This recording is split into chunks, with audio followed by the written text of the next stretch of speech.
Fala, gente, e aí, tudo bem? Retornando aqui nas nossas gravações das aulas para a Operação Quarentena Covid-19, enquanto a gente permanece aí em quarentena, recluso em casa. Nós vamos estudar através de videoaulas, links ao vivo que eu vou fazer no Instagram, sempre ao meio-dia e às 20, né? Ontem e hoje eu não consegui fazer porque tive clientes para atender na rua. Felizmente o criminal não para, ou felizmente, né? E aí eu tive que fazer atendimentos e não consegui ficar em casa para fazer as lives do Insta, não consegui fazer as chamadas lá do Insta. Mas você que não me segue ainda, por favor, aproveite lá, prof_Jonatas Peixoto. Eu estou gravando em casa, é óbvio que não é uma gravação profissional, não é uma gravação de estúdio, talvez vai sofrer aí alguma interferência de som. Eu estou em casa, meu filho também está em casa, minha esposa também está em casa, talvez você escute aí uma furadeira do vizinho, uma porta que bata, um neném que chore, ou vem aqui conversar comigo, porque é uma gravação caseira, né? Não é uma gravação profissional. Eu tentei adquirir aqui alguns materiais para a câmera ficar fixa, um projetor de luz, aqui o meu monitor aqui à minha frente, mas nem sempre é da maneira mais... Tentando fazer de uma maneira profissional, mas nem sempre a gente alcança a perfeição. Mas enfim, vamos ao conteúdo que é o que interessa. Acredito que você deva estar com o seu caderno em mãos aí e a sua doutrina e a legislação aberta.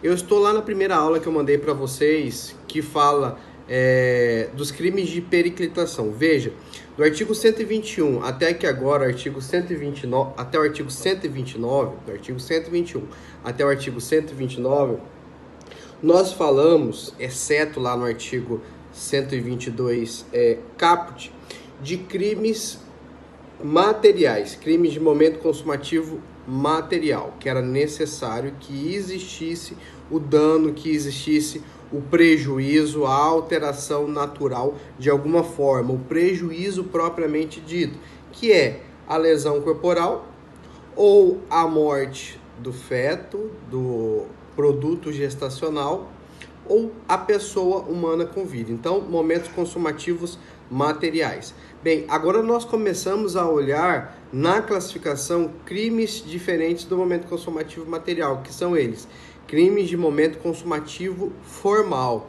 E por isso que talvez cause uma estranheza você conseguir interpretar esses crimes por conta do momento consumativo formal. O momento consumativo formal leva só em conta, inicialmente, a vontade do agente, a formalidade, a conduta do agente, mesmo que não tenha havido o dano ainda.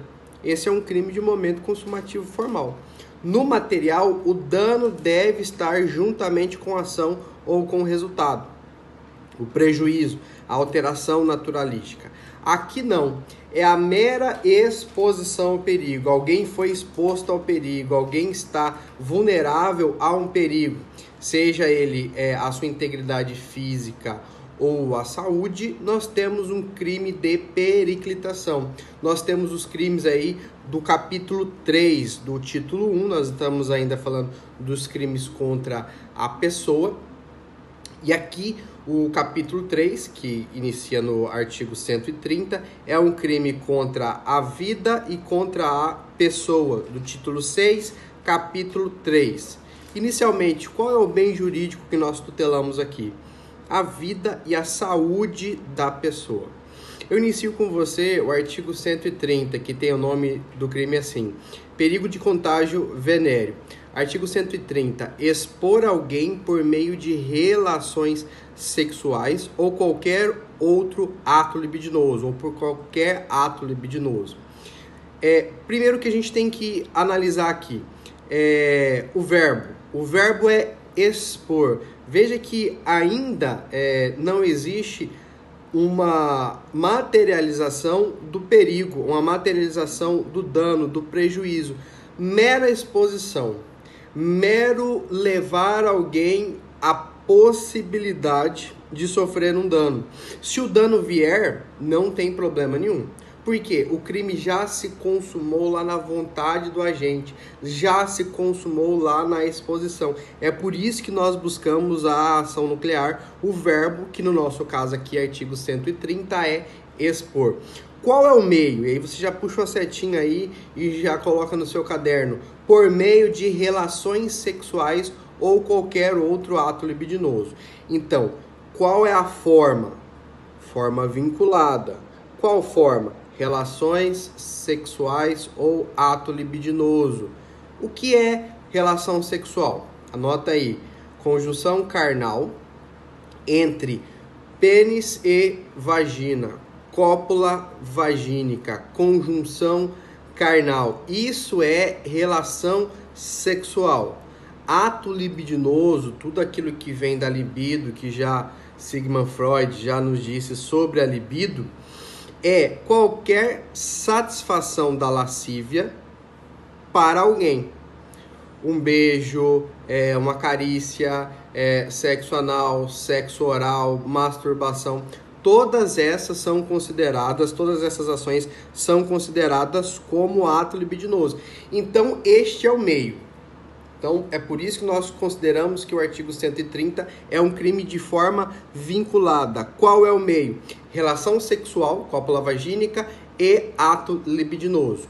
Ao contágio de moléstia venérea. O que é moléstia venérea? Doença sexualmente transmissível. Por que chama venérea? Porque vem de Vênus, né? A deusa da mitologia grega, do amor, da fertilidade, da reprodução. E aí reprodução tem a ver com relação sexual, que era essa a ideia da relação sexual, né? E o contágio de moléstia venérea, que saiba ou deve saber que está contaminado. Veja que esse deve saber aqui tangencia a uma ideia de culpa. Mas o legislador passou por cima da ideia de culpa e deixou tipificado que até mesmo aquele indivíduo que deveria saber que está contaminado, ele tem sintomas de que está contaminado por uma doença venérea. Presta atenção, esse artigo 130 ele é muito específico. Específico para o quê?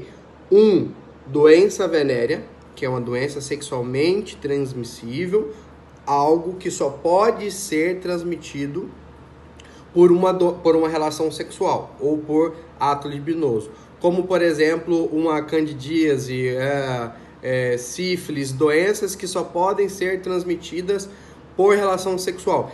E nós, no direito penal, não fechamos o rol. O rol não é taxativo quanto à quantidade ou quais são as doenças que podem ser consideradas como DST, doença sexualmente transmissível e moléstia venérea. Veja que o código é de 1940, então você perdoa aí um pouco o venérea. De que sabe o que deveria saber, tangencia a culpa. Então, nós vamos um pouco à contramão do que a gente estava acostumado até o 129, de que momento consumativo material e ainda culpa, quando existir, vai vir expressa taxativamente no código, como você viu, artigo 121, que é o crime de homicídio, parágrafo 3º, e a lesão corporal culposa, certo? Prosseguindo aqui, o que a gente pode dizer ainda só no caput? Tem pena de detenção de 1 a 3 meses, detenção de 3 meses a 1 ano, ou seja, a competência do juizado especial, e comporta aqui a possibilidade da suspensão condicional do processo. Visto isso, deixa eu só passar aqui, porque eu fiz uma progressãozinha aqui no meu monitor.